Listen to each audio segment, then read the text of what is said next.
Hello, welcome back to my channel. In this video, I'm going to talk about your main question that you ask yourself when you decide to select Italy as your destination country. And that question is, do you have to learn Italian in order to be able to study and to live in Italy? The answer is yes and no, and I'm going to say why.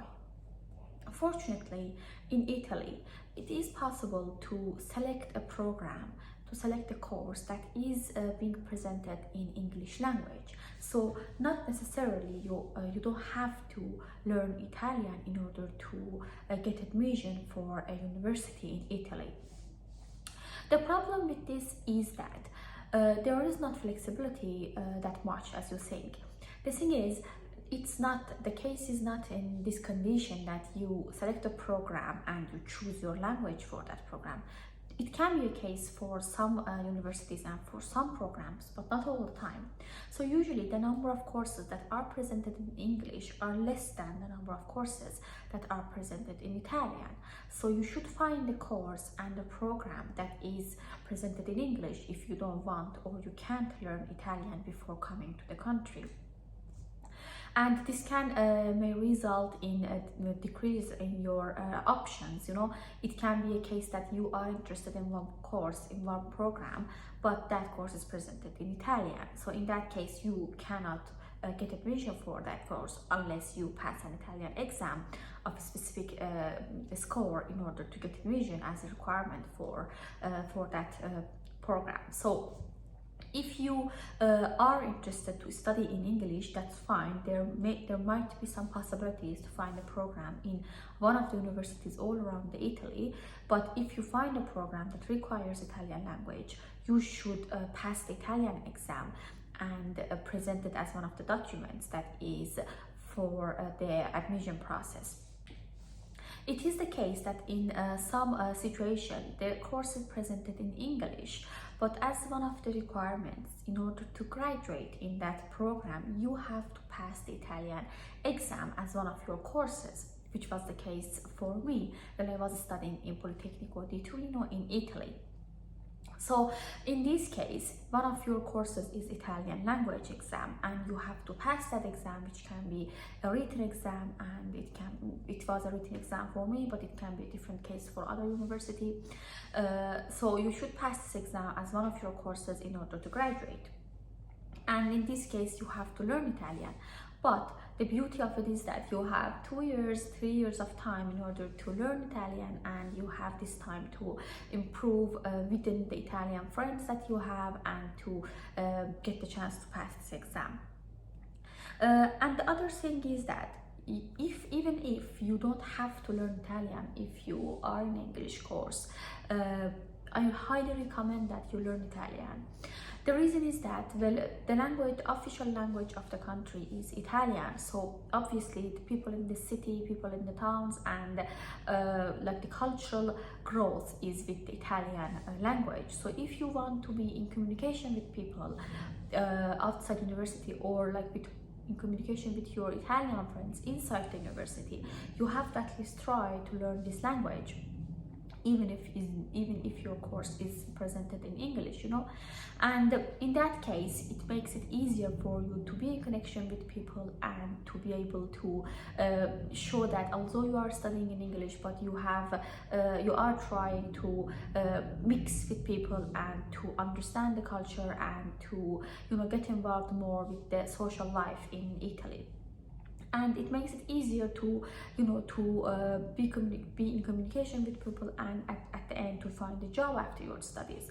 So if you are planning to stay in Italy, you should definitely learn Italian as your language in order to find a job for yourself.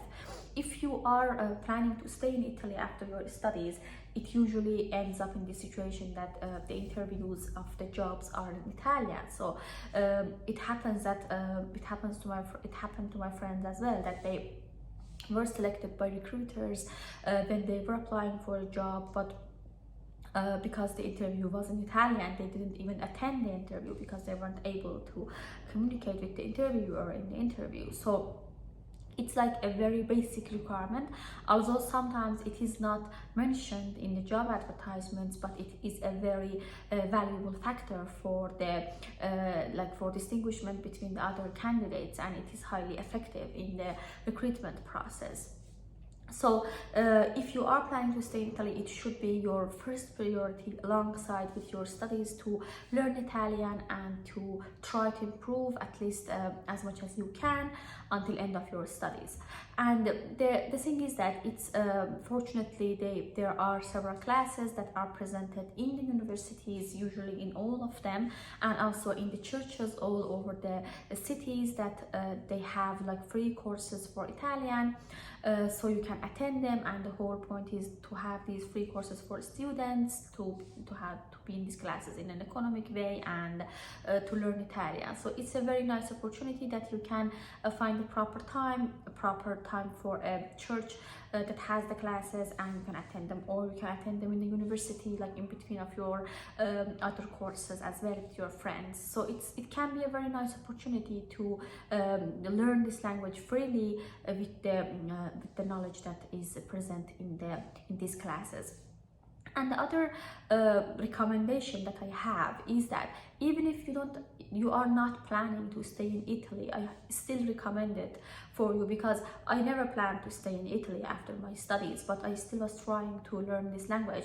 First of all, I had an exam to pass at the end of my studies for this language, and other than that, it is always a bonus to have an extra language in your CV, and first of all, in order to communicate with people with the same language, and other than that, it's a bonus that shows that you took the effort to learn the language of a country that you were living for 2-3 years, and it shows that you are eager to learn other languages as well. So it's a very good sign that you are eager on learning other languages if you are living outside your own home country, you know. So it's like a very interesting thing that you should consider. Don't look at it in a way that if you have to or you don't have to pass it. You don't have to in most of the cases if you are studying in English, but do it because it's there is no regret in it. So you know, there is no negative side on it. It's like if you dedicate some time, it's worth to dedicate that time, and it's a very beautiful language. So and also the other thing is that obviously if you don't know the language of the country, and if the people in the country are like more enthusiastic to talk in their own language, which is the case for most of the countries, you know, in that case you will end up in a situation that you spend most of your time, your social time, in the communities that speak your own language, which is in my case, for example, Persian. So in that case, it's gonna end up in a situation that you are not experiencing an international social life, which is kind of missing the point, because you move to another country to study, but also experience another social culture, social life, and the communication with international people. So it's a shame that you may lose this opportunity because of not knowing the language. So I feel like it's a good chance for you to at least try to learn a bit, like step by step, to be involved in the more events that are held in the Italian language, and most of the international events that are happening in your city in Italy. So it's a very good chance, and I highly recommend that. It is one of the things that you should take serious, even alongside as serious as your studies that you are doing in Italy. The other thing is that usually when you are doing your thesis in your Master of Science, and when you are in one-to-one communication with supervisors, it's really easier to communicate with the people with their own language. It's like easier to understand what they mean and what they want from you to do, and what's like their purpose on the whole topic that you are talking about. So it's much easier to communicate with Italians in their own language, and they are usually eager to talk in their own language rather than English. But it's, I guess, the case for all of the European countries with a language that that is different from English. So I don't know, because I never lived in a non-English country other than Italy. So let me know if you have a similar experience, but this is my experience that I had in Italy, that they are more eager to communicate in their own language, and they want to have this chance, and took this chance with someone that knows Italian rather than someone who doesn't know Italian, even between the professors in the academic environment. So but it's not, it's just how it is in the European, I guess, countries, and it's not necessarily a bad thing, but I think it's a good thing, because it forces you to be more enthusiastic and be more like eager on learning the language, and obviously it can improve your communication also with the Italian speakers in the country. Let me know what you think of this language topic, and let me know if you have a similar experience also in the comment section. Thank you for watching, and I hope it was helpful.